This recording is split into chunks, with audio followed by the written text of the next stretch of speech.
Welcome to Cut the Crop, keeping you in the know about everything you grow. Researchers, growers and other interesting folk delivering insights and information on topics ranging from agronomy to profitability. Brought to you by the Foundation for Arable Research. Hello and welcome. My name's Alison Stewart and I'm your host of Cut the Crop. And today we have Turi McFarlane with us. Welcome, Turi. Thank you, Alison. Good to be here. So Turi is one of our newest staff members. He's a senior environmental researcher. And I think it's a really good opportunity to talk about all the environmental stuff that's coming down the train track for the growers and how FAR is going to try and support growers to understand what's going on and what they need to do. And I guess the first thing is just understanding some of the definitions that are out there around farm environment plans, freshwater plans, integrated farm plans, etc. Do you want to just talk us through, what all these different things are? Great question. Thanks, Alison. There has been a lot of change in the last, year or so, hasn't there, with a lot of new policy and regulation coming down the line. And I think, it is quite timely to hopefully just take the chance to clarify a little bit about, some of the definitions that we're hearing a bit more of nowadays. So I guess, first and foremost, farm planning isn't anything new for us and for a lot of farmers and growers out there. We're pretty familiar with, different forms of farm planning. Since, the early 1940s, there's been work in farm planning which used to focus a lot more on land use capability or supporting catchment boards around sediment and soil management. And then since then, through industry group support with voluntary farm plans and some regional council initiatives as well, which have focused around risk management and again, quite often around sediment control. And then I suppose it sort of leads into the last maybe 5 or 8 years where, a lot of us and a lot of farmers will be increasingly familiar with the word farm environment plan or farm environmental management plan. And often shortened to FEP. So I guess in particular regions like Canterbury, Hawke's Bay, Southland, Waikato, a lot of these farm environment plans have been introduced to us through regional plans and regulation. So essentially when that's boiled down, these plans are basically looking at a bit of a risk assessment of activities on farm. So assessing management practices on farm and their environmental risk, and then hopefully working with farmers to come up with a bit of a plan about how they might mitigate that risk and make a bit of a time-bound plan around how they might address some of those risks. So moving on from the farm environmental plan, last year we became familiar with the term Freshwater Farm Plan through an amendment to the Resource Management Act. So basically this is very similar to a farm environment plan and basically points towards more risk assessment of environmental risk, but with a focus on freshwater itself. So where that's at the moment, they're not required. Freshwater farm plans aren't required of farmers now. It's something that regulation is being worked through. So the government's consulting on that at the moment, and it will be something that we'll see come through in regulation probably in this next year. And also climate change being the same sort of thing that, it's being worked through, and there's going to be climate change modules in farm environment plans? Yep. So there will be some expectations around written plans for emissions management. So particularly, I guess that will come through with what people might be familiar with, He Waka Eke Noa, so the primary sector partnership, which is has some expectations around there for farmers and growers to have a written plan around emissions management in the next, coming years. So if we, sort of think about the freshwater farm plan, they're not required of farmers right now, but they're basically looking at freshwater and a risk assessment around that. Mm-hmm. And once these regulations become more clear, regional councils will have an expectation to pick that up and put that into their regional plans and, work through how that integrates with, in areas like Canterbury where they have the farm environment plan, how they can work together and, what they might need to change to reflect both there. And when you say what they might need to change, are you talking about setting targets for things that growers have to meet? Yeah, what I'm sort of thinking, Alison, is there's a couple of newish expectations in the freshwater farm plan that regional councils will have to give effect to, and that's the requirement that these will need to be certified. So the detail will still come around that, what it's going to look like, but basically, however that plan's developed, there'll need to be some sort of certification process up front, which, in areas like Canterbury we haven't had. And then there'll be an audit process at the end, which we're a bit more familiar with here in Canterbury, but, in areas, like Southland, that's something that will be quite new for them. So yeah, there's probably a couple of the sort of key points, and hopefully as things become clearer around that freshwater farm plan regulation, we can bring that to growers and share a bit more. Then I guess that's the sort of other one you alluded to there was integrated farm planning. I guess to sort of clarify that, that's a sort of more high level framework for farm planning, which sits outside of regulation itself, the framework, and looks at, a broader range of components. So it will consider things like people management, it'll consider things like biosecurity and animal welfare, as well as environment. So who is driving the initiative around integrated farm planning?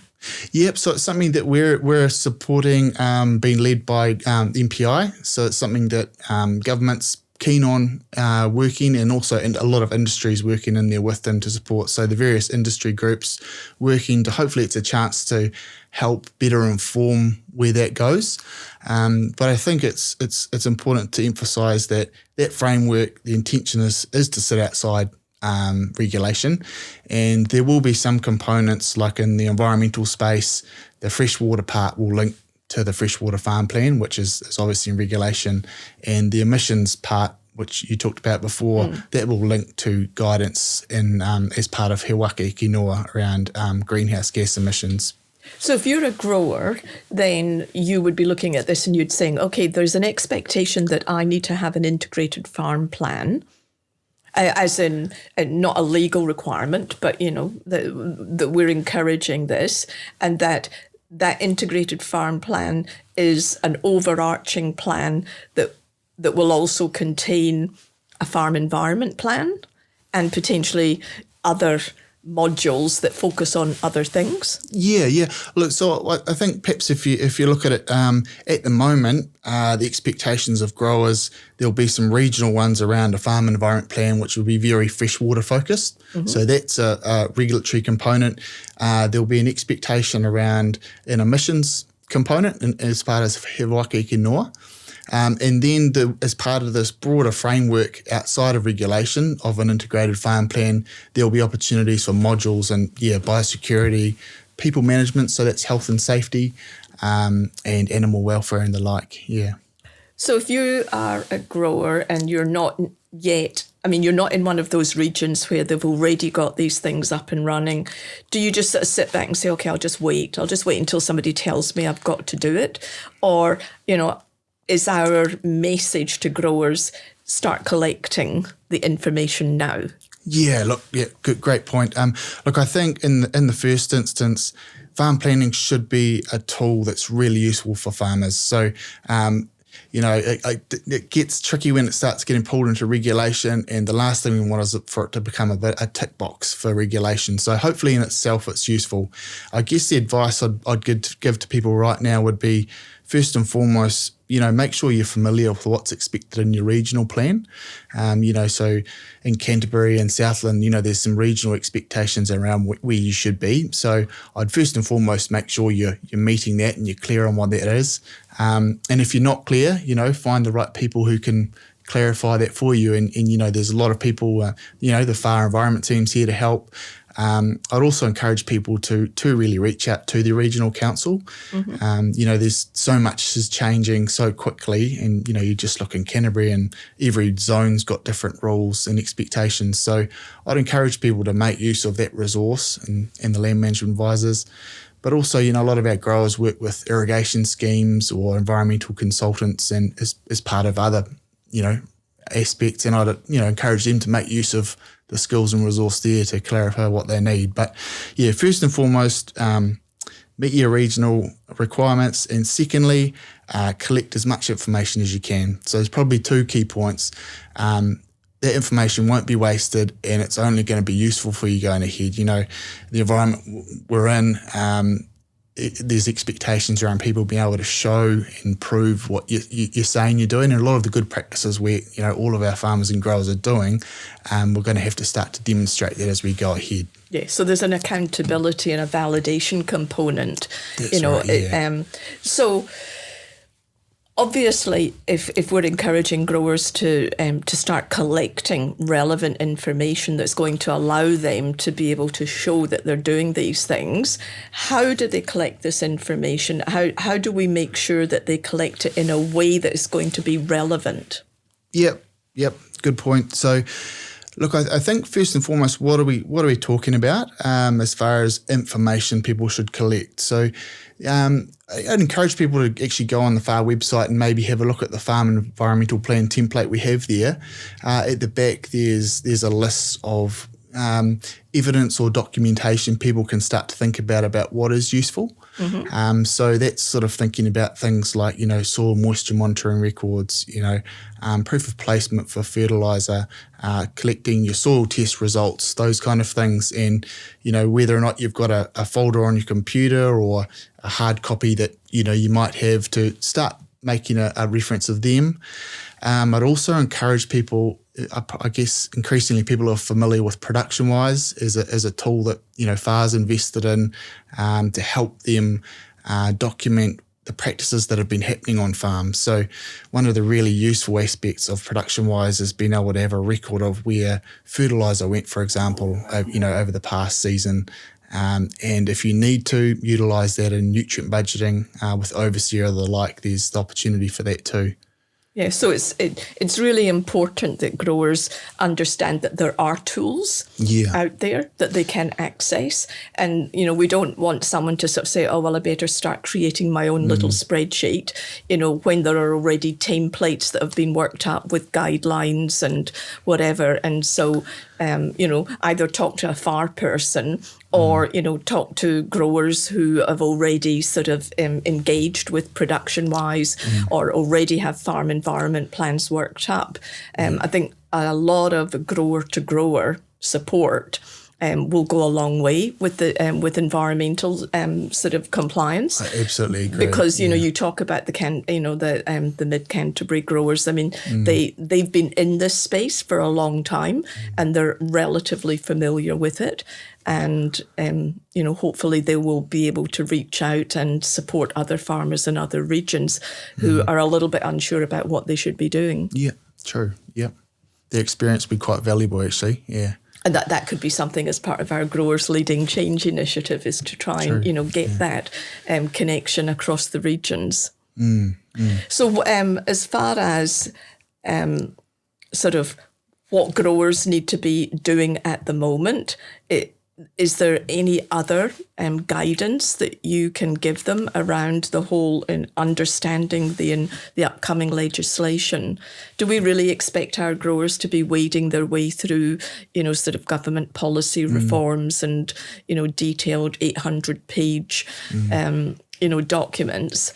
Or do you think that there is enough information out there in websites like, I was looking at the Ag Matters website the other day that the New Zealand Agricultural Greenhouse Gas Centre puts out. And there's lots of really easy to understand resource material for growers to understand why the government is implementing this legislation and what it means and why it's in the growers' interest to be able to actually meet a lot of these targets that we're trying to achieve. I mean, sometimes and I know that, sometimes we make this mistake that we tend to present things in a compliance framework without actually presenting, well, this is a really good thing actually for New Zealand to do. There are multiple big benefits for New Zealand if we get this right. Yeah, look, your good point, Alison. I think there are actually a number of really good resources out there for growers, and actually in relation to the recent, updates to the National Policy Statement for Freshwater and also the NES, the National Environmental Standards, MFE, the Ministry of Environment's put out some quite nice information around that for people. I guess also, our environment team is there to be able to help tailor that to the arable setting, because a lot of those regulation and policy, getting that opportunity to cast the arable eye over and make sure it's applicable in all situations can be a challenge, and I think our team has got the ability to sort of help with that a bit too. Well, I mean, that actually raises the issue that in many cases, a lot of the policies have been framed with a livestock focus in mind. And sometimes you do get unintended consequences arising from policy that's been driven from the point of view of trying to enact on-farm change to focus on livestock, and then you end up finding, well, setting a nitrogen target of 190 kg actually doesn't necessarily make a lot of sense for an arable grower. How do you think that we can make sure that FAR and the federated farmers and other people in the arable sector can make sure that we don't get those unintended consequences? Yeah, look, gosh, that's a good question. I think, obviously Federated Farmers does have an important role to play there in the policy and advocacy space. But I think at FAR, we have a real opportunity to provide that technical expertise and leadership around actually practically sense checking a lot of that stuff. And the 190 of nitrogen is a good example. We've got some opportunity to feed back into that process a little bit now around, what does that mean for the likes of grazed herbicide crops? There's some challenges around how that's sort of being worked through. So I think with our technical hat on, we've got an opportunity to perhaps help inform some of that policy up front, and also help work with the likes of, Federated Farmers around how they, with their expertise around submissions and policy, help advocate in that space too. And I know that you and the other members of the environment team are starting to engage quite substantially with, regional councils and providing feedback to regional councils on, how to actually implement some of these policies that are coming through. And that's where FAR can add real value. You're not in a policy lobbying space, but you are in a let's bring informed, guidance and advice and technical information, so that when regional councils try to work out how to implement this, they are not going to inadvertently, take us down a rabbit hole where some really good arable growers are going to end up not being compliant because of an unintended consequence around a policy, being implemented with a particular target that doesn't make sense. Yeah, look, and it's a big challenge, for there's some big sectors and big representation out there, and it's something, I guess, recently up in Palmerston North at the conference we had up there recently, it was something we made a point of actually trying to make sure that there is good representation for the different sectors out there. If we're thinking about farm planning, in the space, there's a lot of talk about, there's just not the capability to help deliver that. And that's at a national level. Well, let's take that down to an arable level. What's the capability around that to help support arable farmers, in horticulture and the like, So I think, there's some work to be done around building the capability in that space to help support people through the process and certification and audit as well. So do you feel that arable growers are in a reasonably good position to be able to work through what's coming down the track. I mean, what's your confidence level that FAR and other agencies in the arable sector can support growers in a positive way to actually achieve these outcomes? Look, I'm probably a person that's really positive about it, Alison. I think, actually just engaging with, the arable sector, farmers and growers, they're incredibly proactive. They seem to seek, new technology and opportunities. And I think that puts them in a good position. It sets them up well. But look, that's not to say there's not going to be challenges. I think there's some huge challenges coming up. I think, how perhaps, tools in the sector, so tools like Overseer, how that reflects arable systems and the implications that have is a challenge. But I think, if we look at the technology and the space and the efficiencies we have in arable, I think that's setting us up in a good place going ahead. But look, there's some big challenges, and I'd take the chance to perhaps encourage people. I know there's a lot coming down the line at the moment from, freshwater emissions, and we will hear more about biodiversity in the near future as well. But look, I'd encourage people, about the good job they are doing, and if we can perhaps, start consolidating some of the evidence, some of the documentation to tell that story, I think would be a good first step. And there's a lot of good stuff happening out there. So just hopefully try and be encouraging in a space that can be a little bit clouded with a bit of uncertainty. Well, yes, because once you start feeling overwhelmed or demoralised, then it's almost a self-perpetuating decline. And so it's really important that growers help other growers, that FAR supports growers, and that other agencies support the industry, because there is a pathway through it. It's a matter of being in a positive enough frame of mind to be able to synthesize all the information and the support that's coming your way. And that's actually going to be the biggest challenge, I think, for growers, is just being able to sort of see the pathway between all the trees. Yeah, I agree. It does make it, I guess, more challenging with a raft of different things coming down the line at the same time at the moment. So, being able to decipher that, pick out what you're doing right now, what to focus on, work through. Yeah. When you're still out there trying to plant your crops Absolutely. And harvest and do, your normal day job. That's right. Working with, the weather and the climate and all the rest of it. Yeah. Positive couple of comments to end up with, what would you like your take-home messages to be for the growers? I'd say probably in the first instance, just, seek clarification around your regional expectations.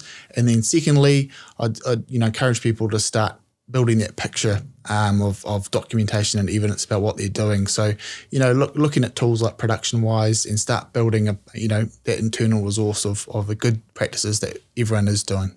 Yeah. And ring up and talk to FAR if you're unsure. Yeah, absolutely. I'd love to hear from you, and I'm sure the rest of the environment team would too. Yeah. Okay, great. Thanks very much, Turi. Thanks, Alison. Appreciate it. And thank you, listeners. Have a great day on the farm. Thanks for tuning in to Cut the Crop, presented to you by FAR. If you'd like to know more about any of the topics discussed or have any suggestions for future topics, go to www.cutthecrop.co.nz.